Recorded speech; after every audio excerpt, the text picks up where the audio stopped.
박대기 기자의 친절한 경제 시간입니다. 앞서 리포트로도 전해드렸지만 바이든 미 대통령의 한일 순방을 계기로 출범한 이 인도태평양 경제 프레임워크, 박대기 기자와 좀 더 자세히 들여다보겠습니다.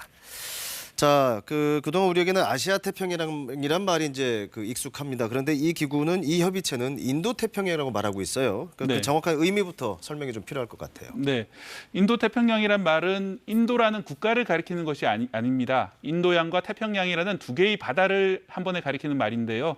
유라시아 대륙에서 세력을 확장하고 있는 중국에 대해서 이 두 개의 바다에서 견제하려는 미국과 일본 등 해양 세력의 대응이라는 뜻이 담겨 있습니다. 네.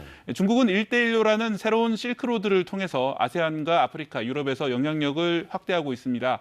여기에 대해서 태평양과 인도양 두 개의 바다에서 해양 세력과 연합해서 대응하겠다는 것이 미국의 기본 전략입니다.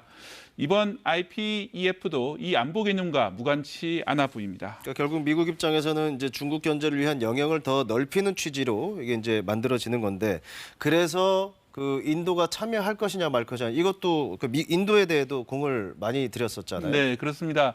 당초 인도는 참여하지 않을 것으로 알려졌었는데 막판에 참여를 선언했습니다. 네. 인도는 이런 대규모 경제협력체에 참여를 꺼려왔는데 중국을 견제하는 것이 유리하다는 최종 판단을 내린 걸로 보입니다.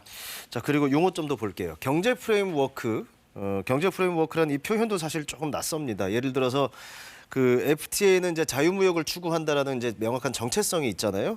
그렇다면 이 IPEF는 구체적으로 뭘 하겠다는 건가요? 네, 이거는 FTA와는 달리 관세 장벽 철폐를 목표로 하지 않습니다. 네. 이럴 수밖에 없는 미국의 고민이 있습니다. 미국 유권자들은 아시아와 FTA 추진에 반감을 가지고 있습니다. 그렇죠. 일본이나 우리나라, 또 중국의 제조업이 미국 내 일자리를 빼앗아갔다고 생각하기 때문입니다. 따라서 미국은 CPTPP 같은 태평양 지역 FTA에 참가하지 못하고 있습니다. 네. 그러다 보니 아시아 지역에서 중국의 영향력이 커지는 걸 보고만 있어야 할 상황이 된 겁니다. 따라서 관세 이외의 다른 주제들로 아시아 각국과 미국의 경제적 유대를 회복하자는 차원에서 기획된 것이 인도-태평양 경제 프레임워크입니다. 그러니까 이제 미국 입장에서는 자유무역은 분리하고 중국 견제는 해야겠고, 이제 그런 상황에서 나온 거라고 보면 이제 되겠네요. 네. 자, 윤 대통령이 공식 가입을 선언했습니다. 우리에게는 뭐가 유리할까요? 네, 예를 들어서 이제 지난해 11월에 화물차에 넣을 요소수가 부족해서 대란이 벌어졌었는데요. 네. 이 발단은 중국이 요소 수출을 중단했던 것인데 해결도 중국이 일부 요소 수출을 재개하면서 끝이 났습니다. 네. 이처럼 특정 국가의 중요한 소재 전부를 의존하는 것은 언제든지 문제가 될 우려가 있습니다. 다만 우리가 중국산 요소를 사용한 이유가 저렴하고 편리해서였는데 다른 곳에서 사서 쓴다면 비용 문제가 발생할 수 있습니다. 또 정부가 중점 관리하는 200개 공급망 품목 가운데 70개가 중국과 관련한 품목인 만큼 여전히 중국이 우리 공급망에서 중요한 상황입니다. 네. 하루아침에 중국산 소재 부품을 모두 대체할 수는 없지만 다른 대체 수단도 준비해 두자는 것이 당국의 설명입니다. 그러니까 결국 우리도 중국 의존도를 낮추자는 거잖아요. 네. 뭐 다른 대안이 있다면 더 최상이겠지만은 현실적으로 가능한지 얘기인지는 좀 더 따져볼 필요가 있을 것 같아요. 네. 자, 그 외에 또 혜택이 있다면 어떤 게 있을까요?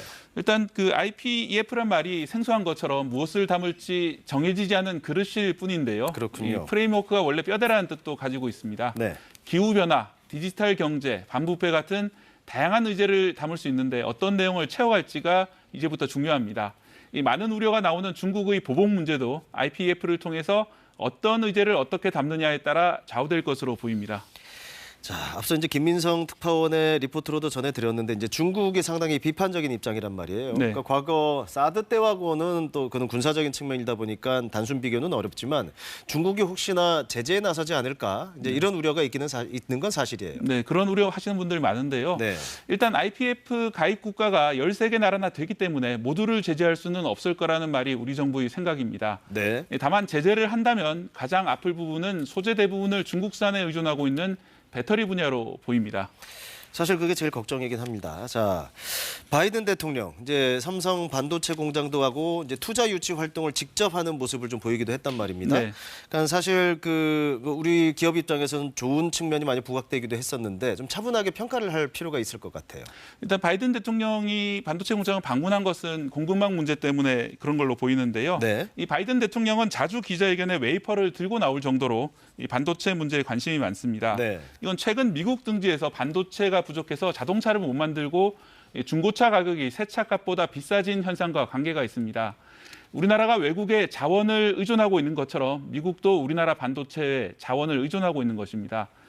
장비나 설계 기술이 앞선 미국과 협력을 강화하게 될 텐데 이점도 있을 겁니다. 하지만 미국의 공장을 더 지으라는 요구가 앞으로도 있을 수 있다는 점은 우려가 되는 지점입니다. 네, 아무래도 이제 새 정부 들어서 이제 경제 안보, 특히 경제 중심 축도 이제 미국으로 이동하는 모양새인데 앞으로 좀 득실을 좀 더 꼼꼼하게 따져봐야 하는 상황이 돼가고 있네요. 자, 여기까지 듣겠습니다. 박대기 기자였습니다.